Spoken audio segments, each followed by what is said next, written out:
Hello అండి అందరికీ. ఈరోజు మాత్రం ఎంత పొద్దున్న లేచినా పని తీరలేదు. ఎందుకంటే కొంచెం అటు రేకుల కింద ఎడ్లను కట్టేసినాం కదా, అదంతా ఊడ్చి చేసి అదంతా ఎత్తిపోసి దాని కింద సాఫ్ చేసినాం ఈరోజు. అందుకోసం పొద్దున్న లేచిన కాంచి కూడా ఎంత తొందరగా చేసినా తీరలేదు. మళ్ళీ మన ఆడవాళ్ళకి మాత్రం పొద్దున్న స్కూల్ పోయే పిల్లలు ఉన్నా సరే, ఇక ఇంట్లో ఆడవాళ్ళకి అస్సలు పని తీరదు. వాళ్ళకు వ్యానం తీయాలన్నట్టుగా తొందర చేస్తాము.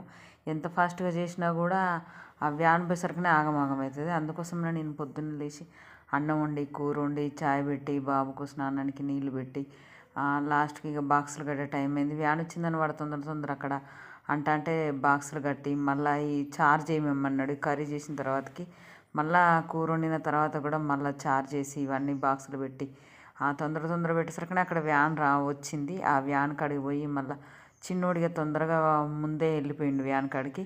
మళ్ళీ నేను పోయి అక్కడ వ్యాన్ ఆపమని అక్కడ పోయి బాక్సులు ఇచ్చి వచ్చినాము. ఇట్లా మనం ఎంత తొందరగా లేచినా కూడా ఫాస్ట్గా చేసిన పని అస్సలు తీరదు. మీ ఇంట్లో కూడా ఇంతేనా? బాయ్ మరి.